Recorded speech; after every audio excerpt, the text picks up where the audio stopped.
Amsterdam, the Microsoft studio in Amsterdam. Welcome to the third webinar of the Global Cloud Skills Virtual Tour. Third webinar in a series of 6, and I'm very happy with the speaker we have today, and I will introduce her later, Lurleen Duggan, Chief Learning Officer from Microsoft Western Europe, Microsoft Learning Western Europe. It's a series of 6. My name is Patrick Kesten. I'm Program Director at Computrain in the Netherlands, and I'm also Chairman of the Board of the leading Learning Partners Association, the LLPA. A quick introduction on the LLPA. LLPA is an organization of 33 training partners worldwide, and we have members all over the globe, from Argentina, Mexico to Australia, and from Iceland to South Africa. And with these 33 members, we cover practically the whole globe, and we have presence in 52 countries, and we work together with many delivery partners in other countries. With these 33 members, we cover also all 14 regions that Microsoft is present in.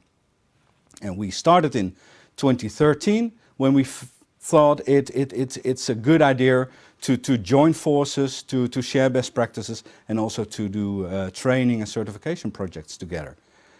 Because that's the business that we are in, training and certification. Excuse me. Training in all kinds of formats, ILT, instructor-led training, virtual training nowadays, very important of course during the COVID-19 period, but also online training and all kinds of blended forms. Blended training, hybrid training is becoming more and more popular, not only because of the situation we are in, but we saw that coming before already. But training can be in any, because we have a presence in so many countries, it can be in any language that is needed. We are using our local members in the countries for that. Like I said, training and certification services. Certification is very important. With the Cloud Certification Circle, the framework that we have, we can cover the full journey from training to exam preparation to the actual certification, and we are able to, for projects, for customers like you, to also report on the success of training in terms of certification. So the train to cert ratio is something that we can report to you. And that enables you to also justify the investment that you are making for your training programs. Because of being in so many countries, we do have a project team centrally, and we have single points of contact for the training services. And that's, I think, a very, very important part. You can just contact us at one certain point, and we can help you with your international training projects. But why are we here? Well, it all has to do with digital transformation. Digital transformation, well, it requires a lot of extra new technical skills. And in this time, it's very important that the right people have the right skills. And companies like you understand it, otherwise you would not be here. But on the other hand, even if 83% of the companies,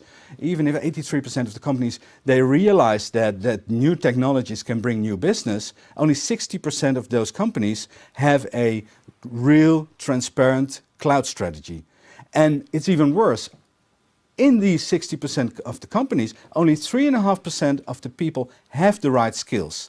And that's why we are here. We want to discuss with you how can we make those people skilled in the right technologies. And Lurleen will talk about that during her presentation. But the fact that we only have 3.5% of those people skilled in the right technologies means that there's a huge skills gap. And that's actually why we started this cloud certifications, the Global Cloud Skills Tour, excuse me, to have this conversation with you. And not only on one location, because that was the plan first, but on 9 locations. My clicker is not working. Can you please advance to the next slide? We have organized this Cloud Skills event on 9 locations on 4 continents. But after the first 4 events that we had in Belgrade, Helsinki, Johannesburg and Milan, the virus came and the world completely changed. And that made us decide to cancel the other Vive events that we now have, we had scheduled. We had to cancel Singapore, Amsterdam, Mexico City, Berlin and Vienna after those 4 events. But that's where the virtual world came in, the virtual transformation, as we also tend to call it. So we decided to have this event as a virtual series. So 6 events, the presentation that we normally would have during this one-day event, but then spread out over 6 weeks. And that's actually what we're having now. This is the 3rd event. The past 2 weeks we had I'm going to switch to the right slide now. It's all working again. The first 2 weeks we had presentation. The first week from Jeffrey Vermeulen and Stephanie Straub. They were talking about the opportunities in the cloud. And last week, Jussi Roine from Microsoft Finland talked about agility in the cloud and how bringing your business to the cloud can give you, how you can benefit from that, of course. Well, this is the 3rd event, and Lurleen will be talking about the global cloud skilling journey of Microsoft. And next week, there will be a presentation from Kevin George on the value of certification and developing your workforce, and Michael Svoboda, my colleague board member of LLPA, on how LLPA can help you in the cloud skilling of your employees. Skilling is not the only thing, so in 2 weeks we will talk with Herman Keizer and Jan Depping about the cloud skills, the cloud adoption framework, the 8 principles of cloud adoption. They have written a book about that.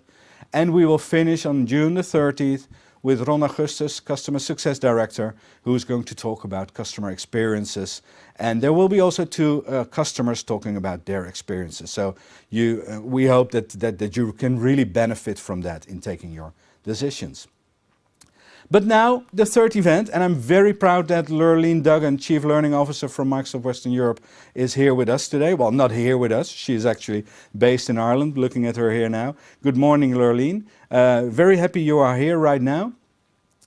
And please enlighten our viewers with your view on Microsoft Cloud Skilling Journey. Okay, thanks, Patrick. I'm hoping that everybody can hear me all right. So thanks for the warm welcome.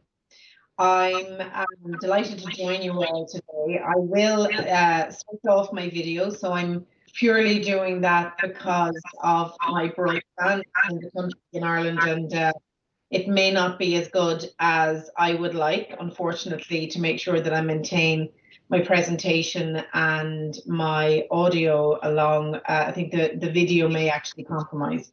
But first of all, let me share my presentation with you this morning. So when we think, really what I'm aiming for today is to bring you on a journey of, what I call lifelong learning. And to some extent, lifelong learning is, it's a journey, right? It's not a master move. And it's something that in Microsoft, we've really anchored on in our own kind of transformation, in our own digital transformation to meet the needs of our market. We've seen massive investment and focus from Satya Nadella, our CEO, and all of our business leaders in transforming our workforce. You think, wow, Microsoft, they surely have the handle on what's required when it comes to technology. But as we evolved, we let the technology people be techies. We had salespeople who were sellers. And in fact, now we've a coming together of both, right? Because we have to have experts in the area of technology across all of our platforms to enable our customers to realize the vision of their investment and the value of their investment. So today I wanted to kind of double down on the topic of digital transformation. Now, you all may sit there and go, oh my God, not these 2 words again, right? Because they are quite overused. But I think, if we reflect just on, for us here in Ireland, I guess the last kind of 10 weeks, with COVID-19 and how that has changed and informed how we work, how we live, how our schools, our universities, our hospitals, now, our governments, our businesses, our small businesses are starting to think. And, when I think about my own personal experience, and I'll share this story with you as just a small insight into what, it's a small micro kind of analysis of what digital transformation meant for me and where the opportunity was for me to help somebody. But, I lost my aunt. She was actually buried last Friday from COVID-19. She was 1 month away from her 100th birthday. And it was a very difficult time. Ireland, we do really good funerals. We understand the grief process, and we didn't get to do that. And whilst my aunt was very ill in hospital, we, of course, couldn't see her. So I took it on my kind of own initiative to try and arrange, a video call with the nurses in the intensive care unit where she was. But when we opened that dialogue with the nurses, they simply didn't understand the technology. They didn't know how to do it. So I rang the IT director in the hospital and I said, I need your help. And I explained to him what the situation was. And he said, yeah, we've got this problem. We've 1 or 2 people in the hospital who know and understand technology. Let me get one of them to give you a ring. So we had a social worker call us, a young guy, and he understood what we were trying to do through Teams. So he went down and with me on a call and the 3 nurses, the relevant nurses, we talked them through what they needed to do with Teams. And about 4 hours later, we managed to have a call with my aunt. Now, it was to say goodbye. It was very emotional. But that moment for me was, a little bit of an epiphany, because that was digital transformation at its core. I got to, help 3 people who actually, one of them, contacted me afterwards and said, I'm so pleased I now know how to do this, because we were relying on this one social worker who, if he's in the building, great, he can do these calls with the family of people who are, critically ill. So when you think about that as a sobering moment of reflection, we all have a responsibility in the fields that we're in today to kind of drive a digital transformation without overcomplicating what that actually means. It can be as simple as showing a nurse who knows, all of the technology she needs to know to keep patients alive, but doesn't necessarily have the holistic view to make, in the world that we live in today, to make that experience better for patients and for families. So, there's no doubt that digital transformation is the topic of the day, and it is there for good reason. And it's here to stay, right? It is a phenomenon that's actively fueling both the success and failure of every organization. And what I wanted to do is just double down a little bit on kind of what that means today. We now, looking at this data, right? And we've taken these from different sources, but 91% of business leaders see digital transformation as a way of sparking innovation and finding efficiencies. So some companies are embracing digital transformation journeys and they feel excited about it. And we see organizations reaping real tangible rewards. The positive disruptions that are there can be truly amazing. And right now there are over 27 million people affected by COVID-19 in what I call Western Europe. So that is 27 million people affected in the countries outside of France, Germany, and the UK. And I believe that Microsoft, and I know that my leaders within Western Europe believe that Microsoft have a responsibility to ensure that we enable people and companies and small businesses to get back on their feet through helping them with skilling and to enable that digital transformation. 68% of companies say that digital transformation increases profits. Now, that can be through a myriad of different ways. It's not necessarily all about headcount reduction. It can be about reach, about market, about how you actually analyze data to grow your core value. 85% say that they must offer digital services or become irrelevant. And 64% say that they have less than 4 years to complete their DT, or they may go out of business. I mean, we all know the companies who didn't transform as quick as maybe they should have to guarantee that future success.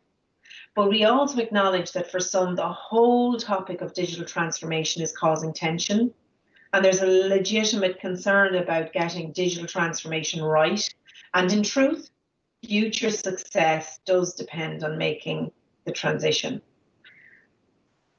If we look at the core of a company, it's about value creation, right? Value creation, the customer, right? What do we want to bring to our customers to make sure that they get value, right? What are we selling to create that value generation? Regardless of industry, every organization is trying to do one thing, right? Is to drive that constant value generation. It's been that way since the first business or organization of any kind was founded. Henry Ford was thinking, what does my customer need? He made the decision that they only needed black cars when in fact, as it transpired, people like color. But at that point, right, he built an engine and a car that was what his customer base need. So the purpose of a digital transformation is very simply, a process to help your organization find new ways of generating value. But perhaps the greatest mistake or trap that people fall into is that you see time and time again is you try and create new value by looking at technology for the answer. And there's an idea that if we just use more technology, we'll see things improve. And that's not necessarily the case. To do that, you have to look at kind of core platform. What's your vision and strategy?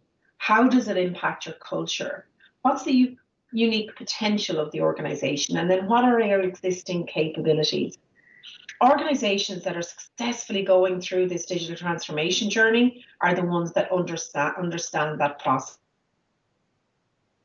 Understand that not just adding technology, but it's one of supporting their people to create that value at organization. They look at those 4 pillars as the foundational elements. So let's look, and I'll do a quick deep dive on, my insights when I look at each of these 4 pillars. So if we take, a vision and strategy, vision is perhaps, I guess the most important. If I think about Microsoft and I think about Satya, and his mission is to empower every person on the planet to do great work, right? Whether that's, Maersk Shipping, right, one of our largest cloud customers globally, or whether it's an NGO working in camps in Syria, this is the level with which we want to land. And when you think about that vision from Satya, what that has meant is it's created an organization where now, I get a job. I'm lucky to be the chief learning officer for Western Europe. And inside of that, comes a responsibility to land skilling and learning with our employees, with our customers and our partners, with future learners, with students and educators. And that's a privilege. But born out of that was his vision, right? Was, the foundation of that was the vision from Satya. And when you've got the vision that's fully articulated inside of a strategy, it tells everyone in and surrounding your organization what you're truly working towards. And in every case, these organizations have a vision that taps into human ambition and sparks imagination. I mean, I will share with you honestly that I have such great sense of pride in my job that I get to do this job. I feel like I am making a difference, but I feel that because I feel our organization has gotten the vision and strategy right. So that is the first step in any digital transformation journey. The second one we look at is culture. A culture that keeps teams connected and elastic and invites change. And when I say elastic, I mean that it just stretches across that whole organization. We see that organizations are best able to go through a transformation when the people inside it are unified and working with shared values and ideas, that they have a culture that keeps their team connected. And key for transformation processes, that it's elastic enough to respond to changes as they come up. If we've got a particular workload that we need to double down on, that we can stretch our learning and go after that as a prize or as an opportunity to learn something, and then we retract when we have that knowledge and we go into a period of stability. But we notice that organizations whose culture continually invites change and accepts the diversity of personalities, of cultures, ideas, and approaches, it's required to drive an organization forward. Those are the best. Those are the best companies to drive that transformation, viewing that culture and embedding that culture. And that tone absolutely starts at the top. So it's from the leader and it trickles all the way down, and you hold people accountable for skilling, for learning, for inviting change. The third pillar then is on unique potential that unlocks and amplifies the value it creates. We see that organizations that can uncover their unique potential, that little kind of intellectual property piece or that je ne sais quoi, they are more likely to make great strides forward. Every organization has a set of unique assets, or what we'd traditionally call a core competency, things that have potential to be leveraged to differentiate themselves. But the art here is to find the specific thing that can unlock potential in a different way, a pivot point, right? That unique thing that can be found in a variety of forms, and depending on the industry and the organization, it can manifest in different ways. For some, it might be found in their physical assets, like retail locations and proximity to customers. For others, it might be special IP. And for others, it could be the way their workforce is deployed. I mean, if we think about services partners, if we think about, the outsourcing providers, we're hugely working on intellectual human capital here. But we have to make sure that we treat them not as a commodity, because you can often, that unique potential can be commoditized and you start to lose the value. And that's where the magic lies, where an organization can uncover or rethink what it has to see its unique potential and then figure out how to leverage or amplify that value. This is prime territory for technology to help unlock value. It's the process of shifting from what you have to what you can actually become. Then the last one is capability, right? Capabilities that enable our organizational transformation. We see organizations that do best are thinking about and continually developing a wide range of capabilities that are on a journey of looking at their human capabilities. So what can their staff do? Do they have the right people with the right skills? Are they helping them to grow and develop? They look at their operational capabilities, their processes, procedures, their tools that enable people to execute in the right way at the right speed. And then they think about their technical capabilities. I mean, this is about ensuring they have the appropriate technology deployed so that the teams have what they need to do great work. And let me tell you, today more than ever, successful organizations are looking at their AI capabilities. I mean, Microsoft will really double down on that in FY21. We will see, if you think about some of the learning that we have available for people today on MS Learn, anyone can access MS Learn. You can go in there and look at the AI INSEAD Business School. And that's for all capability levels, and specifically for business decision makers who are not technical, to go and see what AI could potentially do for their business or their industry. But these are all new, powerful breeds of capabilities, right? And we need to build that muscle across all of our capability levels.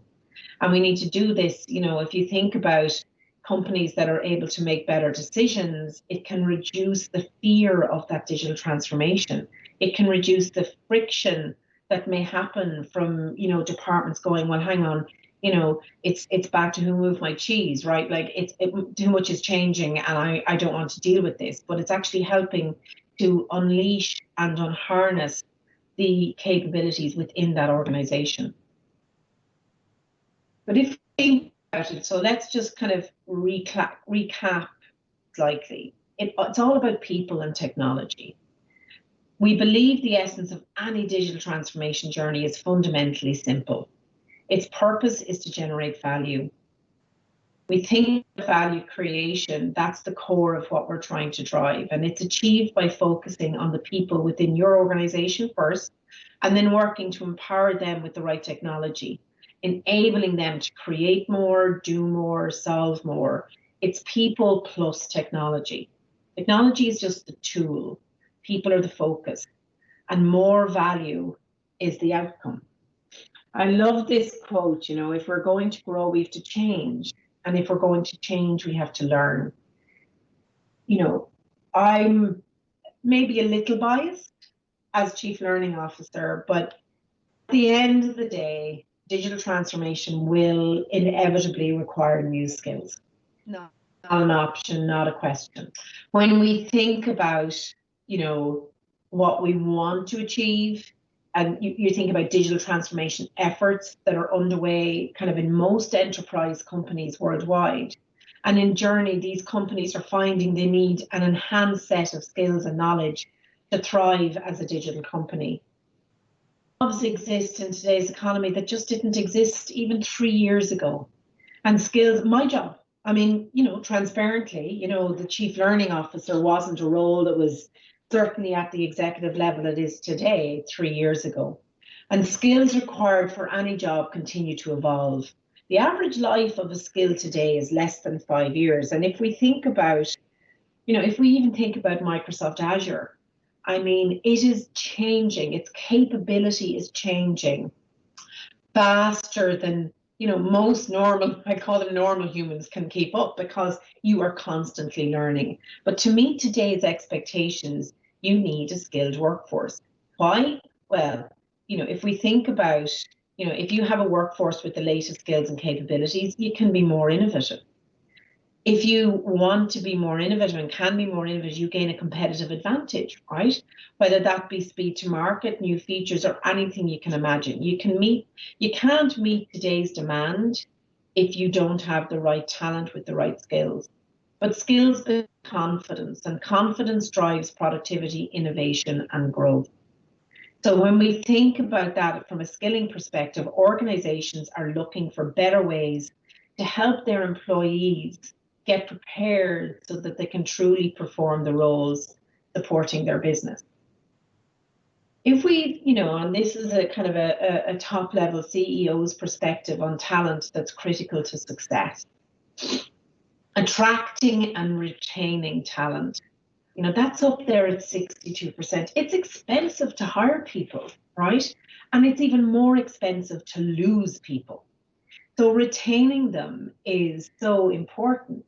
And companies who don't skill their people, who don't invest in training their people, over time, the reflection is those employees are simply a commodity. That's all they are. It's an in and an out. And when you're in and out, the cost of that part of your business is inhibiting the overall success of your business. Developing next generation leaders is a priority. I certainly know we're involved in a couple of initiatives, looking at the CIOs of the future. There was a moment in time there where a CIO wasn't valued, right? But with digital transformation now and the opportunity that a CIO can bring to the table around regenerating business. So you think about a HR director who may not have, the technical prowess that's required for them to see the vision of, digitally transforming how they recruit or to attract people. It's the CIO can influence that. And developing next generation leaders is top of mind from a CEO's perspective. Aligning the company with performance. So compensation with performance. When you think about how you align compensation, it's always a challenge. It's like, do you measure the results? Do you measure the in-process measures, the how they did it? And I think in Microsoft, I think we've got this as close to right as I think it can ever be, where we look at results, but we also look at how we impact others. And then we also review how you took things from others and learned from them. So rather than reinventing the wheel in your own little ecosystem, that you look to what others have done and you learn from them. So it's really forcing a behavior of and a culture of learning with your peers and with people outside your departments, to be able to sit in front of your manager and say, actually, I got that from such and such a person in that department because I heard that they'd already done it and I took what they did and I applied it, rather than spending that energy and effort trying to create something yourself. And then, of course, you're reducing cost. But look at where reducing cost is in the lineup, right? It's at 22%. The big issue for CEOs right now is attracting and retaining talent. And if we add that to the 27 million people in Western Europe that are affected from or furloughed or unemployed post-COVID, right? You've got a picture, of an accountability from a learning organization perspective to really support these businesses. Then they look at external issues. So risks of recession. Well, we're here now, it's live and, it's top of mind for everybody at the moment, not knowing how we're going to come out of out of this pandemic. Political instability, again, here in Ireland, we haven't had a sitting elected government since earlier in the year. But we've managed all through this pandemic, I would say adequately, but we have to get those people into our parliament and sitting. And that creates a little bit of instability. New competitors, of course, are there companies who are transitioning and moving faster than you? And then declining trust. Trust is, the cornerstone. And again, back to the vision. If we think about that vision cornerstone, and you look at Microsoft as an entirety, trust is our key tenant, our key thought process in everything that we do. I know internally we spend a lot of time training on trust, really embodying the mandate from our leader that says we need to be seen as the company that companies can trust. And that's a currency that's very much front and center for us in our organization. And let's look at what gives us energy in work, though. When you think about those employees and you think about, they get up and they come to work every morning, self-actualization is up there, front and center. So what's the mission? What's the purpose? What's my opportunity for personal growth? Then we look at accomplishment, esteem, meaningful work. How will I progress? How do I progress? That belonging piece is in the middle, right? How does my management make me feel that I belong, right? Do I have a small, intimate team that make me feel that? Look where we are today.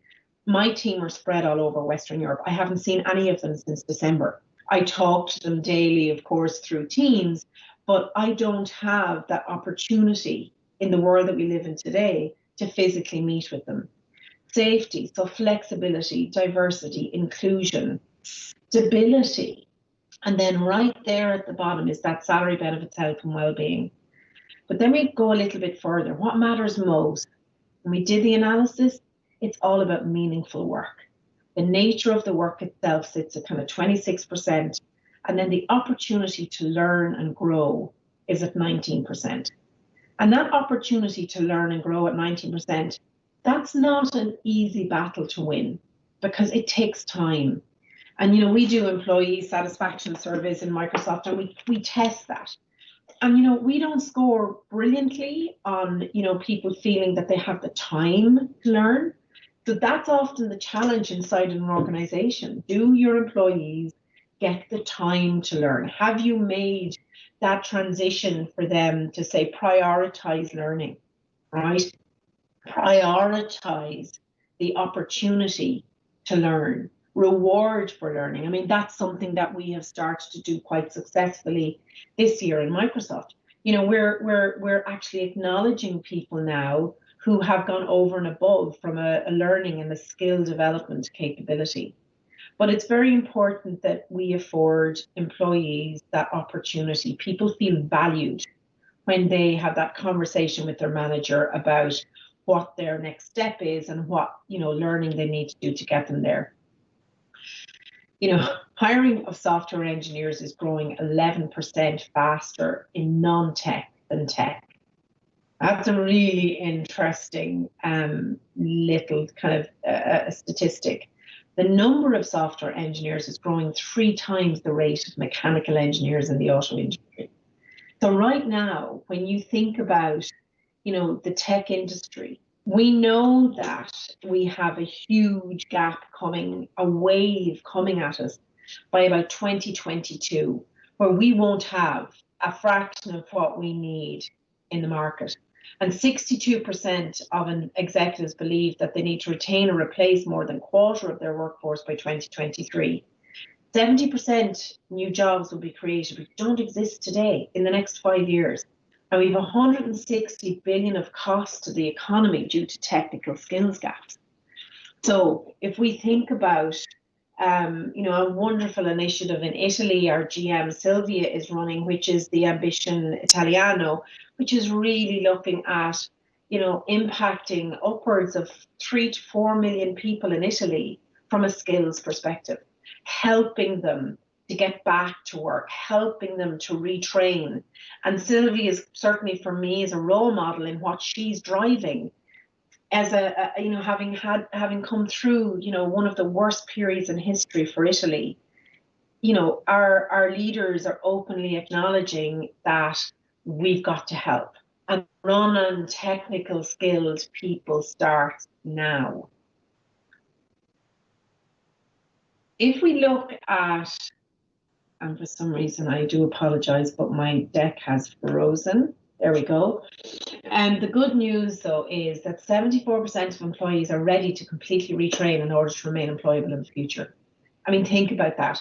If somebody is sitting in their role right now and they feel that they want to reskill because they know that they could be doing their job in a different way or wanting to do their work in a different way, that's an amazing opportunity for us, an amazing opportunity. What's the importance of skilling? So companies in digital transformation journeys are absolutely realizing that investing in upskilling their teams pays off. And training is at the top of that checklist. Building a learning culture includes different aspects like hiring and rewarding employees who are curious. I mentioned that earlier. Looking at hiring, looking at managers, right? Managers that hire people with a learning mindset, with a growth mindset. So we really have to spend time in educating our managers on the importance of skilling. Certification is also a key component of a learning culture. It's great to train people and to give them the knowledge, but sometimes you've got to give them the proof that the skills have been there. And it's important that people get that opportunity to take that exam and go through that. And sometimes companies can be a little bit reluctant to do that because they feel that it's a risk to retention, right? So that if they let people skill and certify, that they may actually leave. It's the opposite. If you enable them to skill and certify, and if you show them the next step when they've done that one, they are far more likely to actually stay in their jobs.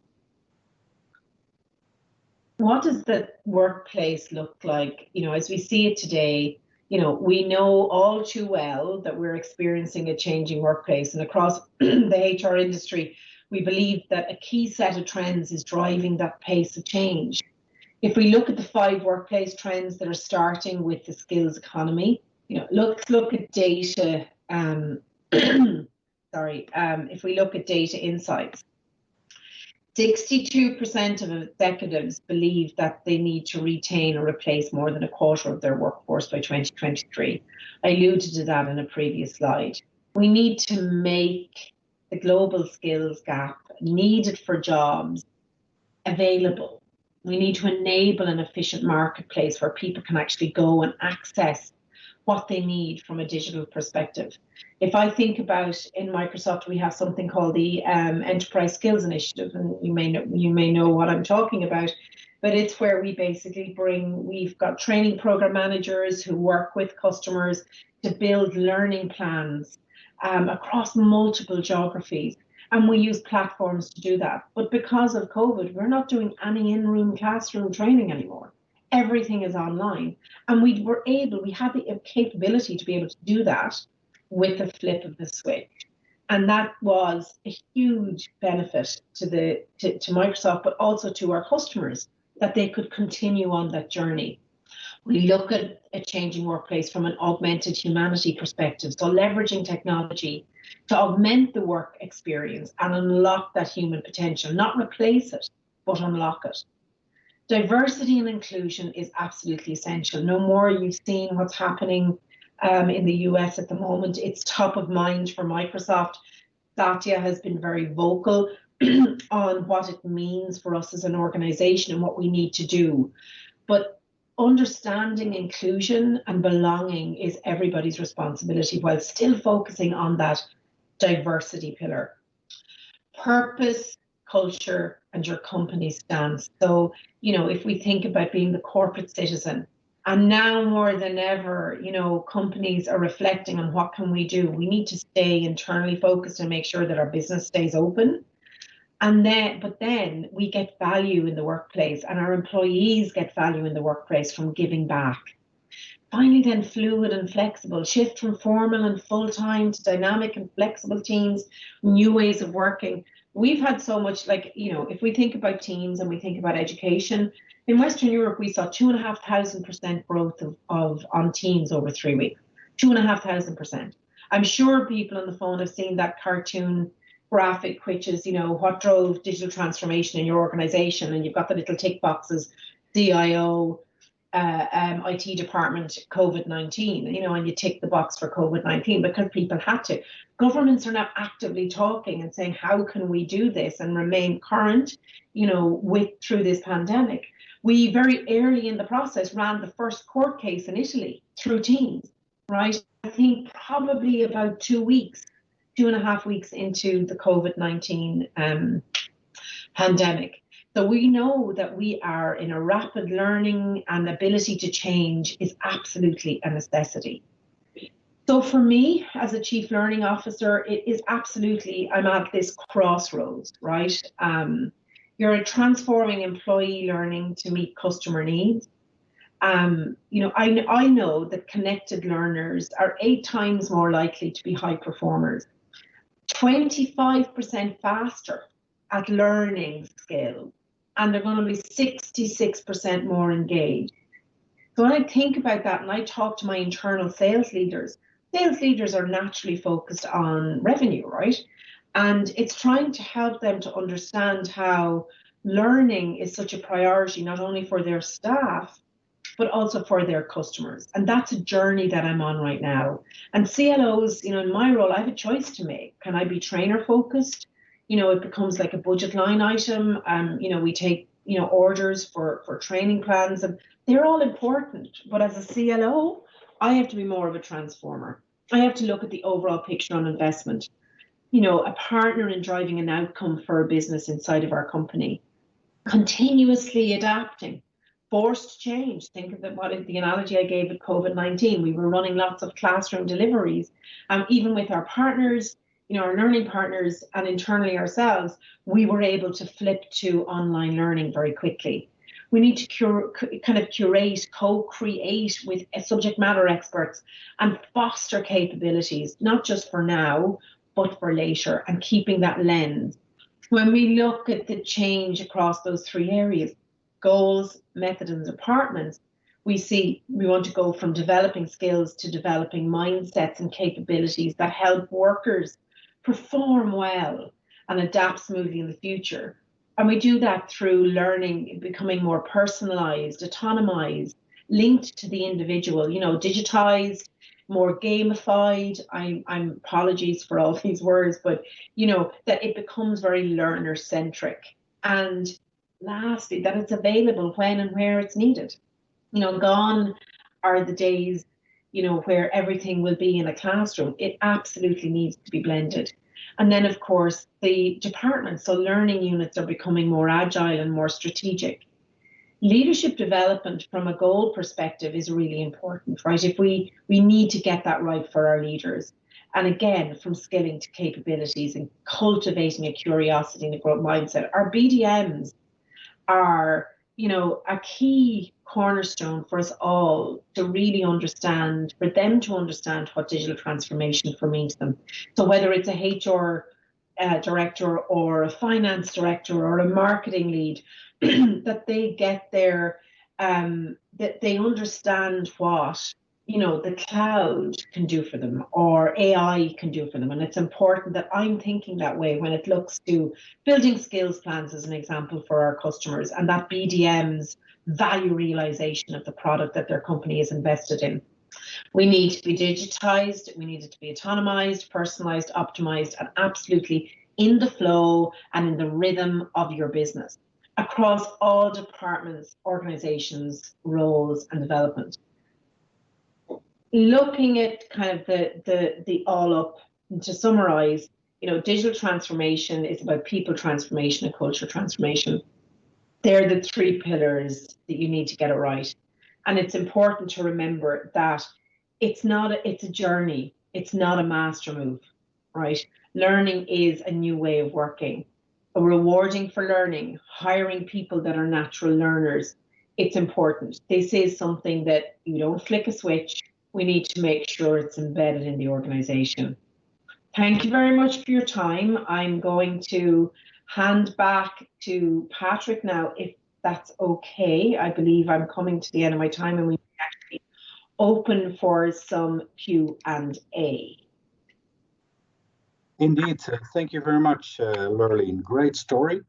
And I think it shows that companies really need to transform their skilling journeys from a know-it-all to a learn-it-all situation. And great examples you gave there. So thank you very much. There were some questions though from the viewers, and let me look at it. There was one question from Mary Glow. How do we balance technology in our daily life? And actually, Mary Jean asked a similar question. She said, how can we balance virtual life to our real lives in order to enhance our skills and multiple intelligence? Is there something you can elaborate on?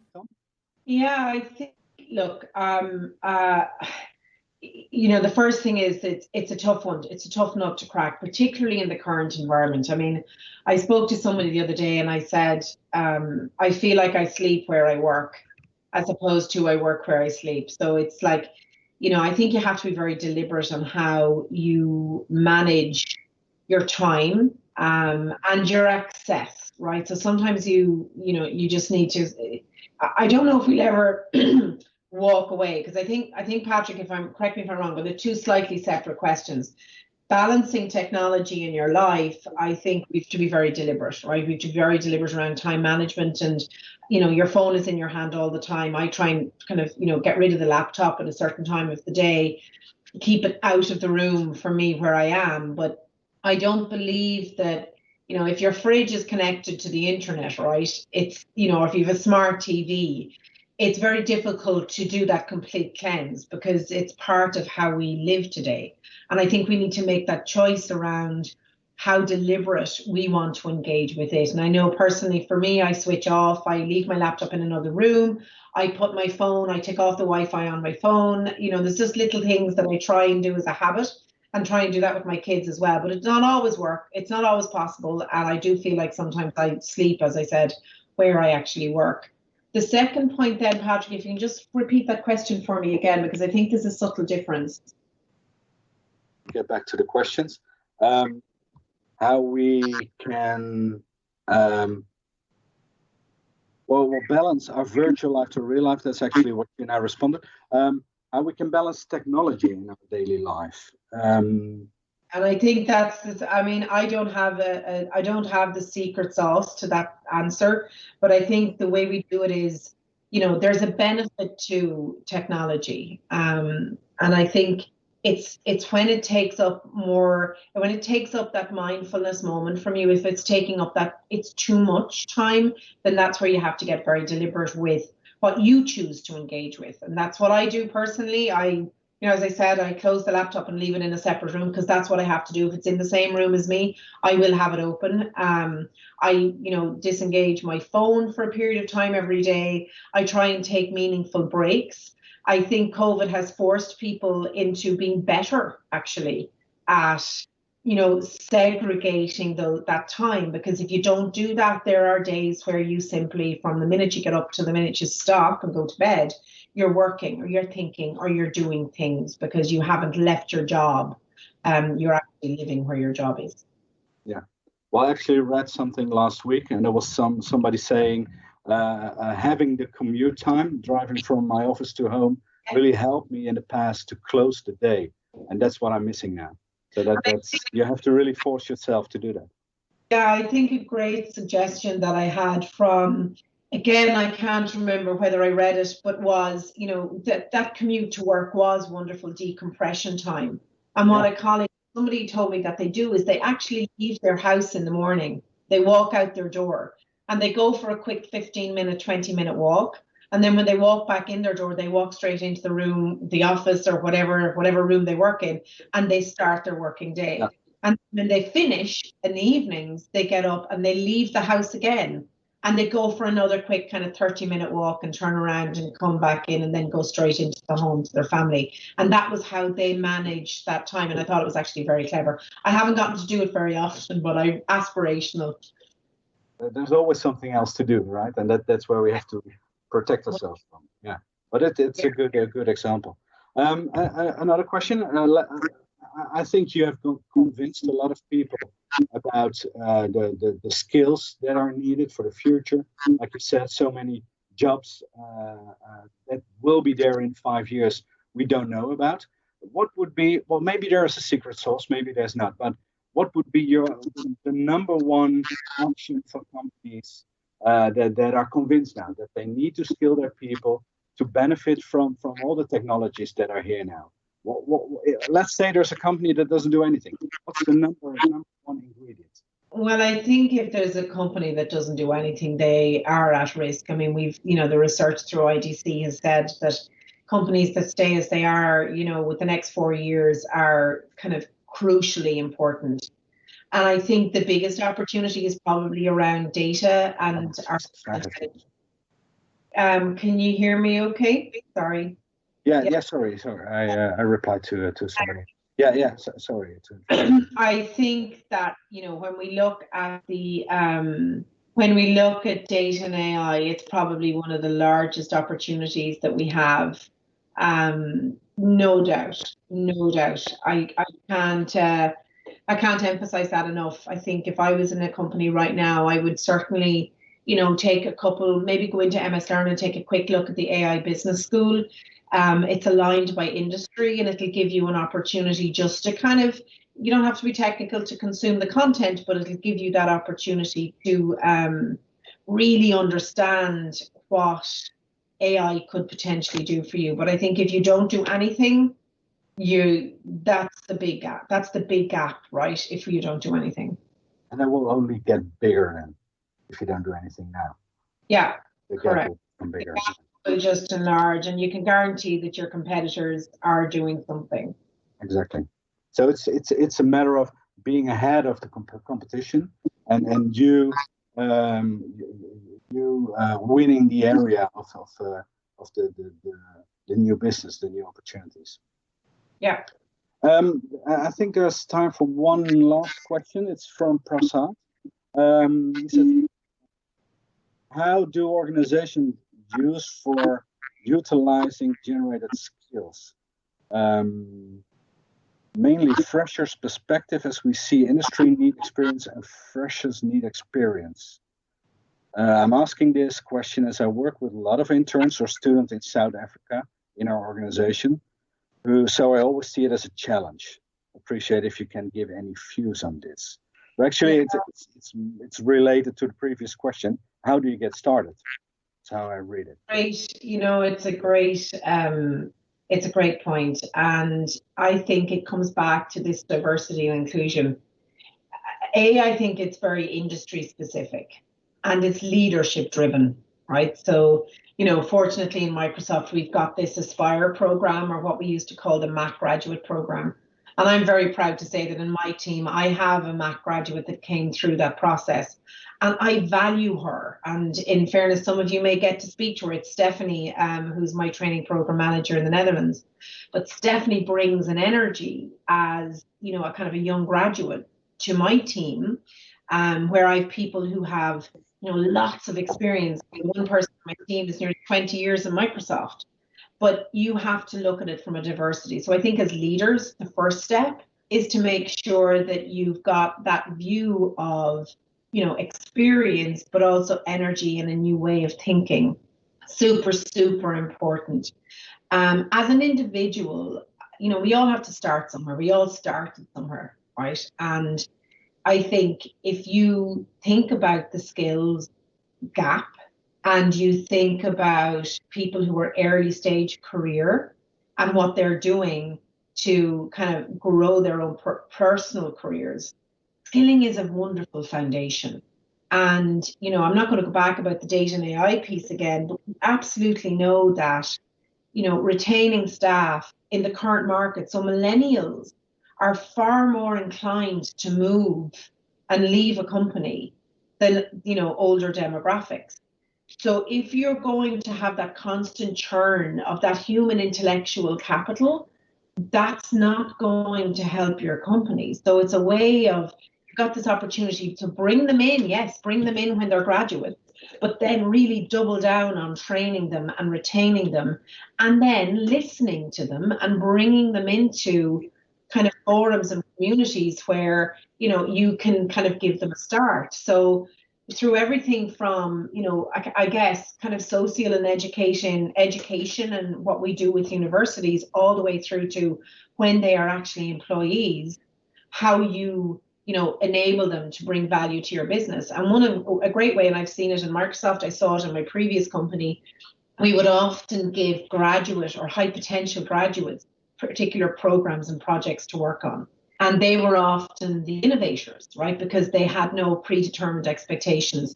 But it's, for me, you know, trying to answer the question, I don't think there's a kind of a secret sauce or a magic button, but I think it is very much a holistic view of, you know, the individual themselves and how they embrace learning to improve their own career opportunities, but also leadership and senior leadership, bringing in that talent and hiring for talent, as opposed to hiring for experience. And that's crucially important.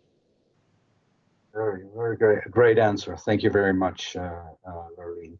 I think we have to close the presentation now, and I want to thank you very much for enlightening our viewers with your story and talking about the importance of skilling the people and the balance between the technology and the skills. For the viewers, I would like to ask to fill out the evaluation. The slide is that you see now has a QR code. If you scan the code, that will bring you to the evaluation. And I want to say that if you do the evaluation, you have a chance of winning a free course. 1 out of the 5 free courses that we have made available for viewers in this series. And the more you watch a webinar and the more you do the evaluation of that webinar, the more chance you have on winning that course. So I would like also to invite you to watch the webinar next week, which I will talk about in 30 seconds. Because I first wanted to show you the slide with the members that I introduced in the beginning of this presentation. We are 33 members of an international association, and I'm pretty sure that for each one of you who's now viewing this webinar, there is a local member that can support you in skilling your people. So if you are, and I'm pretty sure you are, if you're convinced you need to start skilling your people, if you haven't started already, then please contact our local LLPA member in your country, and they can help you out. They can help you out also, if needed, together with Microsoft, to create skills plans and to see how your people can be skilled and be made ready for the future. Visit our website if you need to find the local contact. And if your country is not on the list, you can always contact LLPA centrally, because we're able to support you anywhere. Like I said, I'd like to look forward to next week. Next week we have we build further on the presentation of Lurleen, talking about the growth mindset, talking about the value of certification, why developing your workforce is impactful for yourself. And we will talk, Michael Swoboda, he will talk, he's LLPA board director, he will talk about how LLPA can support you, how the local LLPA member can support you in executing all kinds of skilling programs with everything that we have in place for you. So thank you very much for watching. Again, Lurleen, thank you very much for presenting. Really appreciated it. I think it was a great story. Thanks for watching, and I hope to see all of you again next week in the fourth webinar in the series of 6. Thank you very much.